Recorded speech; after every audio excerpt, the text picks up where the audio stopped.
Pinhalzinho e sempre teve o sonho de ser bombeiro. Ele tem 36 anos, é casado e é pai do Matheus e da Isabela. Além disso, ele é piloto de avião e de helicóptero e desenvolve muito bem a sua missão aqui em Pinhalzinho, que é de salvar vidas. Seja bem-vindo ao Histórias da Nossa Gente, Capitão Leonardo Eco. Muito obrigado, uma boa tarde a todos os telespectadores do jornal. Legal. Capitão Leonardo, primeiramente para as pessoas que estão nos assistindo te conhecerem melhor, quero que você se apresente, né? E fale um pouquinho sobre quem é o Leonardo Eco. O Leonardo Eco é um pinhalense, filho do seu Ovídio e da dona Salete, nascido, criado e crescido em Pinhalzinho, né? Estudei a vida toda aqui, passei toda a minha juventude em Pinhalzinho. Depois de uma certa idade, quando começou a chegar próximo da faculdade, comecei a planejar uma possível saída de Pinhalzinho para estudar fora, mas tive também muita sorte naquele momento de que tivemos a UDESC vindo para Pinhalzinho e confesso que à época não era exatamente o curso que eu queria fazer de Engenharia de Alimentos, né? Mas devido às circunstâncias do momento acabei entrando no curso de Engenharia de Alimentos, me formei na UDESC em Pinhalzinho e depois disso consegui dar sequência aos meus outros projetos, sonhos e anseios que eu tinha, né, de ingressar no Corpo de Bombeiros Militar. E você é natural de Pinhalzinho, né, Leonardo? Você já chegou a conhecer outros municípios, a atuar também nesses municípios? Qual deles mais te marcou, assim? Sem dúvida nenhuma, o que mais me marcou e ainda me marca é Pinhalzinho, né? Por tudo ter começado aqui, por eu ser natural daqui e por ter um carinho muito grande aqui por Pinhalzinho. A minha história no Corpo de Bombeiros Militar, ela começa muito antes de eu ter prestado o concurso, quando eu tive conhecimento de um curso de formação de bombeiros comunitários, isso lá no ano de 2005 ainda. Então era uma atividade voluntária que por afinidade com algumas coisas que eu gostava de fazer, eu tive interesse em fazer esse curso e a partir daí eu comecei a ter um pouco mais de contato com a atividade de bombeiro militar. Comecei a conhecer os bombeiros, como era o quadro de carreira da corporação e a partir daí eu comecei a focar nessa ideia de ser bombeiro militar, né? Depois acabei passando um tempo pela Polícia Civil, onde atuei em modelo também e foi uma grande escola. Sou muito grato também ao período que eu passei na Polícia Civil, porque foi um aprendizado muito grande e toda essa bagagem de conhecimento ela ajuda muito hoje em dia, inclusive na atividade de bombeiro militar. Mas depois que eu ingressei na corporação, eu fiz o concurso para o curso de formação de oficiais, que é um curso de 2 anos que ele acontece em Florianópolis, para a formação de comandantes da corporação. Então passei por esse curso de formação e o projeto inicial era voltar para a região oeste para trabalhar na região oeste após formado. Mas a minha esposa também é oficial da corporação e na época nós não éramos casados ainda, mas nós já éramos noivos, né?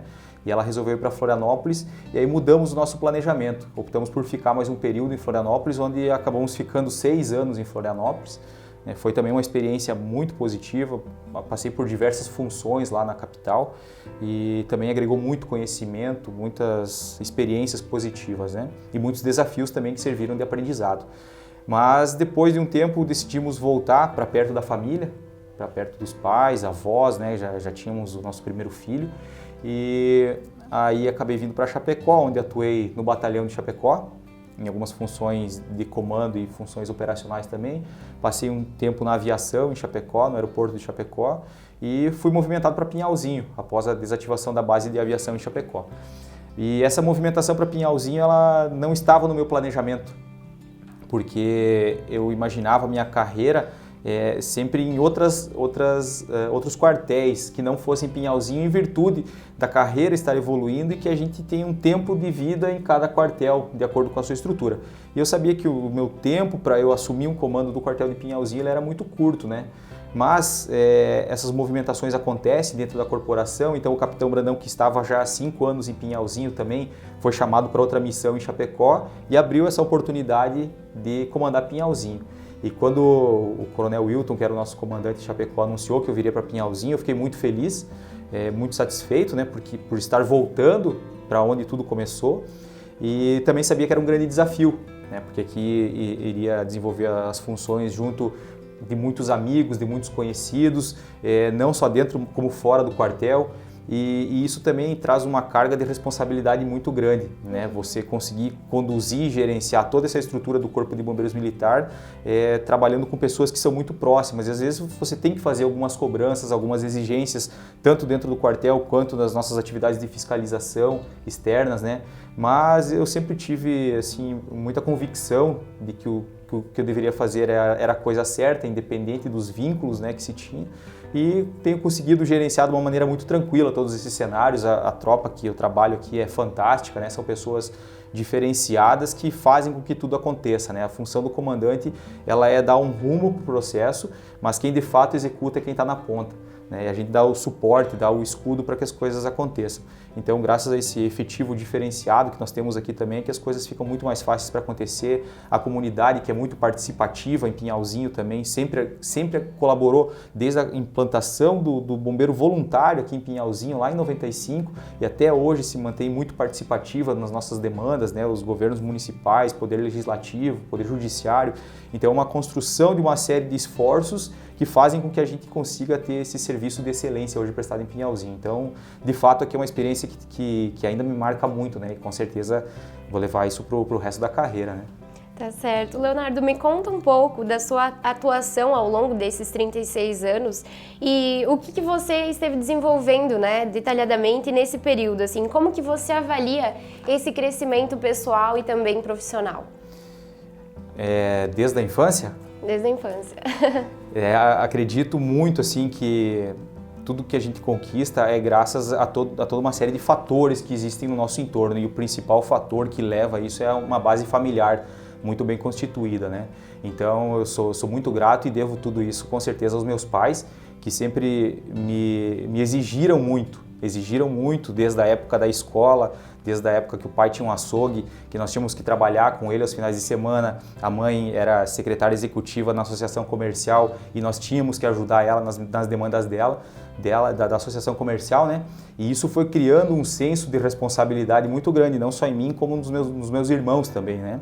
Então, sem dúvida nenhuma, esse foi o principal fator que me levou a chegar até onde eu estou. Acredito assim que eu conquistei aquilo que eu almejava antes de entrar na corporação, que era ser um oficial da corporação, e a partir daí outros desafios vão surgindo que muitas vezes não estão na nossa mente, no nosso planejamento, mas que a carreira vai apresentando. Mas tudo começou lá atrás, esse interesse por ser militar, ele vem do meu pai. Meu pai serviu no 12º Batalhão de Engenharia de Combate no Alegrete, e ele tinha um livro de fotos, ele tem até hoje, onde ele sempre contava com muito orgulho as histórias lá do Alegrete. E aquilo criava no meu imaginário o que era a carreira de um militar do Exército. Mas era algo muito distante, assim, mas criava aquela fantasia na cabeça de criança com 7 anos, 8 anos, né? Então, às vezes eu lembro assim, algumas cenas voltando da escola que eu me imaginava como se eu fosse um militar voltando do quartel para casa. E eram épocas que a gente assistia muito filme de militares, assim, e aquilo foi incutindo esse interesse por ser militar. Mas não tinha muito bem definido ainda, porque não conhecia o mundo, né? E com o passar do tempo, aí tive outros familiares que também serviram no Exército, né? Tios da minha mãe, conhecidos da região, um primo meu que foi para a Marinha. E aí, no primeiro momento, eu decidi que eu queria ir para a Marinha, para ser fuzileiro naval. Mas aí, com 15 anos de idade, eu fui fazer meu primeiro concurso para ser fuzileiro naval, né? E era uma prova composta por 4 questões de matemática, a primeira prova. E se eu fosse aprovado nessa primeira prova, eu faria as outras 3 provas, que eram português, física e química, com 15 anos de idade. E eu cheguei na prova de matemática, que era a primeira prova, eu não consegui começar nenhuma questão. Eu simplesmente não sabia como começar aquela prova. E naquele momento, assim, ele me marcou muito até hoje, que ali ele me mostrou que se eu quisesse alguma coisa, eu ia ter que batalhar, e batalhar muito para conseguir. E serviu de ensinamento, assim, que quando a gente é adolescente, quando a gente é jovem, a gente acredita que sabe tudo, que tem todas as informações, que a gente tem toda a razão.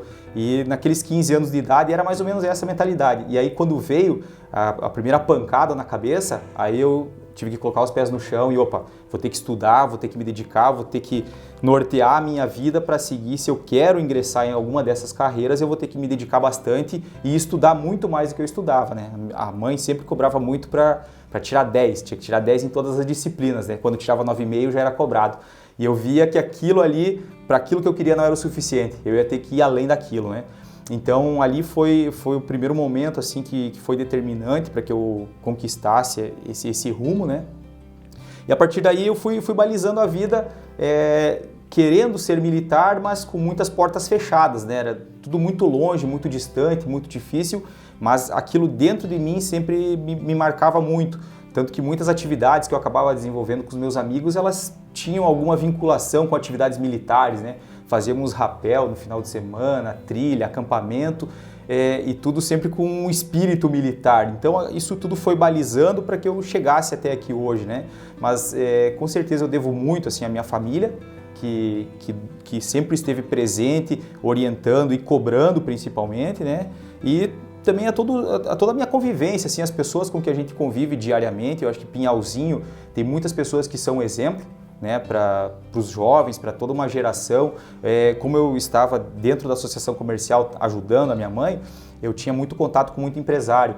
E eu passei praticamente dos meus 7 aos 15 anos ajudando a mãe na associação comercial. Então eu conseguia ver muitos empresários crescendo, batalhando, ganhando destaque, e tudo aquilo era motivo de inspiração para a gente conseguir batalhar, enfim. Então eu acho que Pinhalzinho assim, ela é uma cidade que tem um diferencial que as pessoas não se deixam abater frente aos primeiros desafios, né? O pessoal sempre muito batalhador, e todo esse contexto foi sendo formado, e com esse espírito aí a gente conseguiu conquistar alguns objetivos até hoje, né?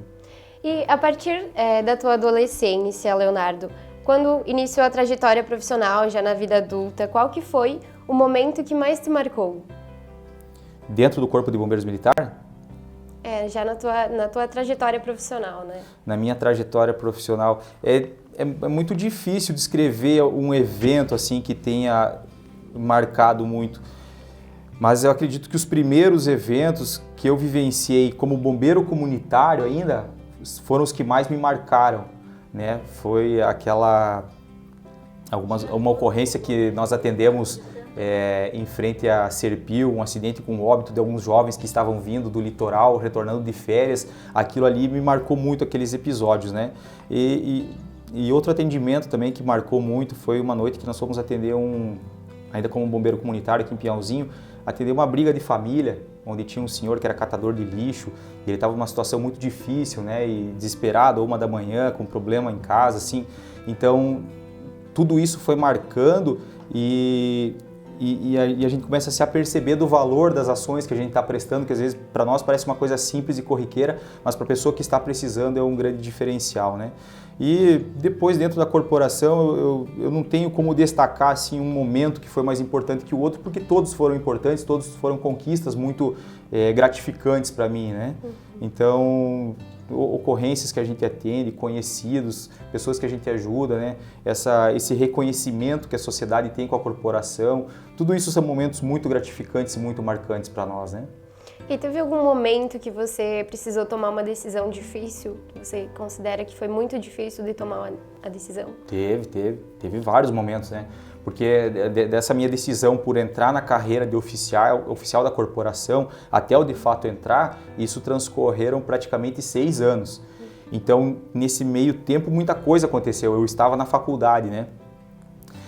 Mas eu digo assim que foram desafios e decisões para coisas boas, né? Não foram situações assim que eu não tinha opção. Na verdade, as minhas escolhas tinham que ser para tentar acertar para que caminho eu ia seguir. Porque chegou um determinado momento que eu estava na faculdade e eu queria ser oficial do bombeiro. Mas eu tinha sido aprovado para soldado do bombeiro, para soldado da Polícia Militar e para agente da Polícia Civil. Então eu estava com 4 opções e eu não sabia que caminho seguir. E eu lembro até hoje que eu estava numa aula da faculdade lá na UDESC, né? Uma disciplina bem difícil. E eu tinha que decidir porque aquilo era assim o meu sonho, né? Passou a ser meu sonho e eu tinha que saber para que rumo tomar. Então eu sempre rezei bastante, né? Sou uma pessoa assim, sou católico e rezo bastante, acredito que isso me iluminou muito para tomar as decisões. E naquele momento eu peguei uma folha e comecei a escrever os prós e contras que eu ia ter de cada uma das decisões que eu fosse tomar. Se eu fosse virar soldado do bombeiro, se eu fosse virar soldado da Polícia Militar, se eu fosse virar agente de Polícia Civil ou se eu fosse continuar na faculdade. E analisando todo o contexto, eu vi que assim, a melhor decisão era continuar na faculdade e abrir mão de tudo aquilo. Então assim, eu tive que abrir mão de uma série de sonhos, de possibilidades que iriam se abrir de entrar na carreira como soldado, para continuar onde eu estava, porque o Corpo de Bombeiros, para o concurso de oficial, naquela época havia mudado o requisito e exigia nível superior. E eu queria ser oficial da corporação. Então eu falei, eu tenho que terminar a faculdade. Mas eu já não estava focado para terminar a faculdade, minha cabeça já estava nas corporações, né? Então foi um momento assim que eu tive que abrir mão de tudo aquilo para poder terminar a faculdade, para dizer, opa, agora eu posso prestar o concurso para ser oficial. E assim foi uma série de outras situações, né? Que eu acredito que quando você tem uma escolha que você queira fazer, essa escolha geralmente ela é única, é um caminho único e você tem que abrir mão de uma série de outras escolhas. E isso eu tive muito claro na minha adolescência, assim, que se eu quisesse ser militar, independente do que eu fosse, se eu quisesse ser oficial da corporação, eu ia ter que abrir mão de uma série de coisas, do convívio de amigos, do namoro, às vezes durante a semana, né, já namorava, do lazer, porque eu tinha que estudar. Então, quando a gente escolhe alguma coisa, você está escolhendo uma coisa e você tem que ter ciência que você vai ter que abrir mão de uma série de outras coisas para conquistar aquilo. Então, foi uma série de fatos e eventos assim que definiram, né? Uhum. E como que é a relação sua com a sua família, Leonardo? O que ela representa na sua vida? A minha família é toda a base, né? Como eu falei, assim, toda essa estrutura que sempre tive grandes referências assim no meu pai e na minha mãe, principalmente pessoas extremamente batalhadoras, né? Então, assim, é um amor único que eu acredito que é o amor mais puro que tem que existir, né? Porque eu vejo os filhos como sendo a continuidade da vida dos pais, né? Todos nós temos um pouco do nosso pai e da nossa mãe, a gente transmite para os nossos filhos também um pouco de nós, né? Os nossos filhos são a nossa sequência da nossa vida, então eu acredito que é a estrutura mais forte e a que deve ser mais resistente e resiliente na sociedade. E a nossa família sempre foi assim, né? Nós passamos por uma série de desafios na época aí de adolescência, enfim, quando o pai tinha um comércio, eram tempos difíceis financeiramente, mas a família sempre se abraçou, conseguiu ter o equilíbrio necessário para superar aquele momento e hoje nós desfrutamos uma condição muito mais tranquila, mas ela veio uma série de desafios já superados, né? Então todo esse vínculo, toda essa estrutura, para mim ela é indissociável, ela é única e ela é a base de uma sociedade correta, de uma sociedade próspera, é a família, né? Então eu prezo muito pela família, carrego o meu sobrenome na farda e acredito que isso traz toda uma responsabilidade junto, né? Porque a partir do momento que eu tenho o sobrenome da minha família, eu sei que eu estou carregando toda a reputação da minha família e que eu tenho que fazer o meu melhor para que as pessoas continuem vendo a minha família como uma família decente, uma família digna, né? Então, para mim, assim, não existe nada que se compare ao amor familiar, né? Uhum. E antes você comentou para nós que a sua esposa também faz parte de uma corporação, né, Leonardo? Como que vocês se conheceram? Foi através do trabalho também, da profissão? Não, foi uma história muito engraçada também, porque isso remete antes da faculdade ainda, porque eu queria fazer engenharia química no início, né, quando eu estava no terceirão, decidi que ia fazer engenharia química. E ela eu nem conhecia, porque ela é natural de Caxambu do Sul, mas morava em Chapecó. E ela também decidiu que queria fazer engenharia química. E aconteceu que ela passou para engenharia química na UFSC e eu só tinha opção de fazer na época na UNOESC, hoje no Chapecó, né, engenharia química. Mas como em Chapecó era um curso diurno e eu não tinha condições de pagar, eu não conseguia me matricular lá. E aí, por isso que eu falei que eu tive sorte quando abriu a UDESC com engenharia de alimentos em Pinhalzinho, né? Eu vi que as grades eram semelhantes e eu resolvi fazer engenharia de alimentos. E antes disso eu fiz cursinho, né? Fiz um cursinho pré-vestibular e naquele cursinho a minha hoje esposa era minha colega, mas uma turma de 150 alunos, só via ela, né? Me chamava atenção assim, mas nunca conversei com ela lá.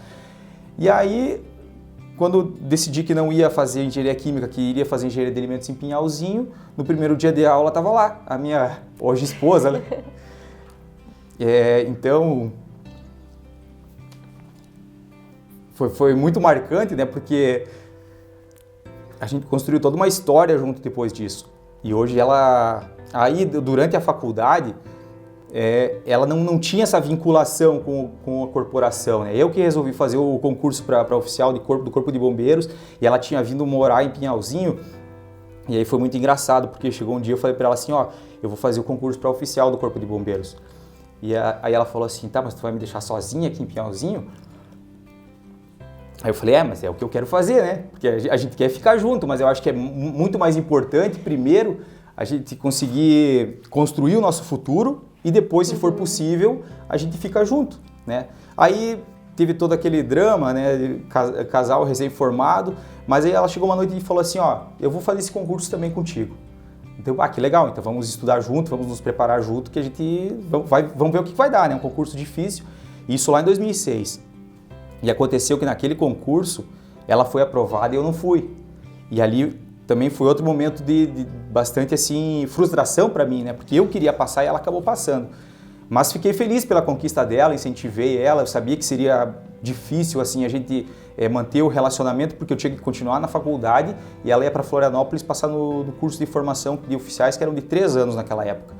Mas tivemos também, assim, muita compreensão, muita força para seguir cada um no seu caminho, buscando o seu objetivo e sabendo que lá na frente talvez a gente teria condições de ficar junto de novo, né?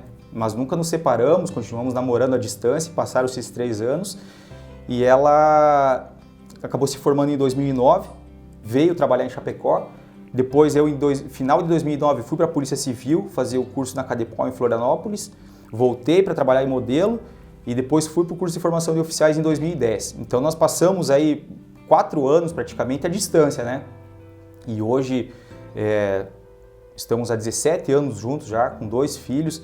Ela é subcomandante do batalhão de Chapecó, também é minha chefe, na estrutura da corporação ela é minha chefe. Quando eu trabalhava com ela em Chapecó, ela era minha chefe também no quartel de Chapecó. E é uma relação fantástica, assim, que a gente compartilha de muitas ideias, de muitos anseios, né, de muitas ideologias. E isso facilita em alguns aspectos. Em outros aspectos torna um pouco mais difícil, porque quando eu vou pedir alguma coisa para ela, sempre tem a questão do vínculo familiar, que se ela entende de uma maneira diferente, é mais fácil ela me dizer não do que dizer não por alguém que ela não conhece, né? Mas a gente consegue contornar e gerenciar tudo de uma maneira muito tranquila, assim. Então eu sou muito feliz por ela ter conquistado isso também, que se para mim era difícil passar na prova, para ela foi muito mais difícil, porque era um concurso de nível estadual, com um índice de candidatos por vaga que passava de 150 candidatos por vaga para o feminino e tinha apenas 2 vagas. E ela conseguiu ficar dentro de uma dessas 2 vagas em 2006. Então, para ela foi um desafio muito grande também, né? E nós batalhamos junto, um ajudando o outro. E hoje ela está lá conquistando também os seus méritos dentro da corporação. É uma profissional também muito competente, muito dedicada, né? Agora tirando o aspecto conjugal e tratando do lado profissional, sempre foi vista assim como uma profissional dedicada que gosta do que faz e que procura fazer o seu melhor sempre. Então, para mim é uma honra ter a chefe em casa e no quartel também. Né? Tá certo. Leonardo, fala um pouquinho sobre a sua maior riqueza hoje. A minha maior riqueza? É a minha família, né? Sem sombra de dúvidas. Eu vejo que não existe nada que... Não existe como mensurar o valor da família, do vínculo familiar, de você ter o carinho dos filhos, ter os pais próximos, né? Isso, sem sombra de dúvida, para mim é a maior riqueza. Como eu já falei, acredito muito que isso é a base da sociedade, né? Que deve ser fortalecida todos os dias, esse vínculo familiar. Então, nós temos uma vida muito modesta, muito simples, né? Gostamos das coisas simples, assim, e a riqueza a gente sabe que ela não é material, né? A riqueza material é algo que você tem hoje e amanhã você pode não ter, e o valor é sempre subjetivo. Uma coisa hoje vale R$1, amanhã vale R$100, e aquilo que valia R$100 hoje, amanhã vale R$1. Agora, família, vínculo de sangue, isso não tem valor. Né? Então, essa, de fato, é a minha maior riqueza. Uhum. Vou te fazer uma pergunta um tanto diferente agora, um pouquinho fora da nossa conversa. Queria saber o que você mudaria no Brasil, o que você mudaria no Brasil se você pudesse mudar algo? No mundo, não no Brasil. No mundo. Eu acredito que falta muita empatia por parte das pessoas e nós vivemos num momento um tanto quanto confuso para todos nós, e eu acredito que as pessoas, de uma maneira geral, principalmente as gerações mais jovens, como é a minha e as que vêm atrás de mim, deveríamos buscar um pouco mais o conhecimento mais estruturado, a educação, para daí poder emitir opiniões. Eu vejo que hoje a gente está num momento assim que todo mundo quer emitir opinião e não tem problema nenhum em emitir opinião. O problema é quando você quer impor a tua opinião. E a gente tem vivido muito conflito, principalmente no Brasil, né, por conta de opiniões que muitas vezes são largadas por meios virtuais, assim. Eu não tenho rede social porque acabei me frustrando muito, né, com essa questão das opiniões das pessoas muito vazias assim, e acabei me desligando disso e não me faz falta nenhuma.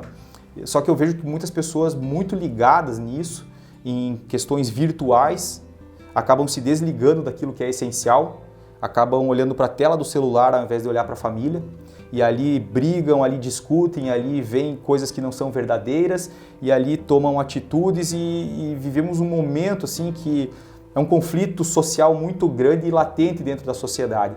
E isso me entristece e me preocupa muito, né?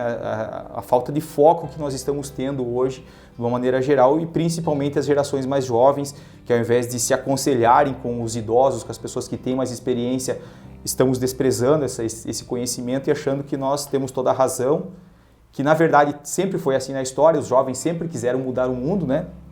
Mas tinha um ideal de mudança, só que hoje é tudo muito superficial. Eu ouvi uma frase um tempo atrás que dizia assim que o mundo de hoje ele é um oceano de conhecimento com um palmo de profundidade. As pessoas pegam para ler uma notícia, elas não leem a notícia, elas leem 2 linhas e acham que entenderam todo o contexto.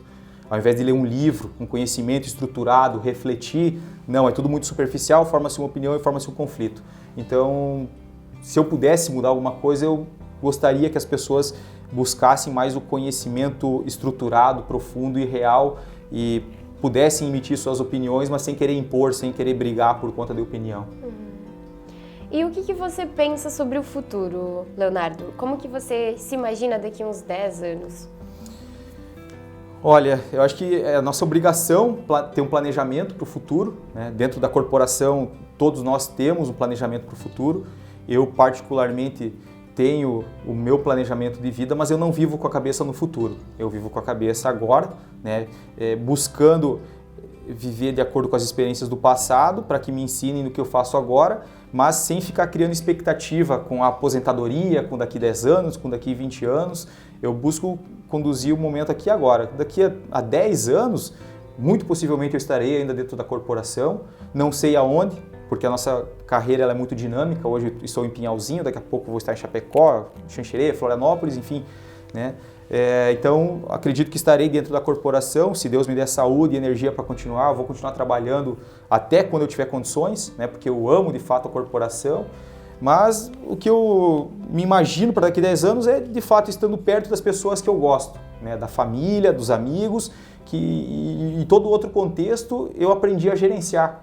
Independente de onde você vai estar, você consegue gerenciar. Se você tiver aquilo que você de fato sabe que é importante, que é fundamental, todo o restante você consegue contornar de uma maneira mais tranquila, né? Ok, então chegamos para a última pergunta do Histórias da Nossa Gente, a pergunta tradicional, né, do Histórias da Nossa Gente. Leonardo, se você pudesse tirar o chapéu para alguém, para quem você tiraria?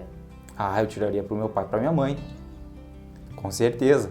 Eu tenho grandes ídolos, assim, porque eu gosto muito de esporte, né? Tenho muitos ídolos no esporte, mas eu tenho certeza que nenhum deles se compara ao meu pai e minha mãe. Então eu tiraria o chapéu para eles por todo o exemplo que eles foram, por toda a dedicação, por toda a cobrança, por toda a chinelada na bunda, né, que eu levei quando era criança, que, como eu falei, é toda uma série de fatores, mas que vem de casa para a gente conquistar os nossos objetivos. Então eu tiro o chapéu para eles, até porque são grandes batalhadores, sempre foram, né, na vida profissional, na vida familiar, então com certeza merecem todo o meu respeito. Muito bem, esse foi mais um Histórias da Nossa Gente. Quero agradecer aqui a participação do Leonardo, Capitão Leonardo, do Corpo de Bombeiros aqui de Pinhalzinho. Leonardo, desejamos muito sucesso para ti, na tua trajetória profissional, pessoal também e para toda a sua família. Muito obrigado e contem sempre com a corporação, contem sempre com o nosso melhor. A corporação está aí para servir a comunidade da melhor maneira possível. Esse é o nosso papel aqui. Muito obrigado. Ok, esse foi mais um Histórias da Nossa Gente. A gente volta no próximo mês.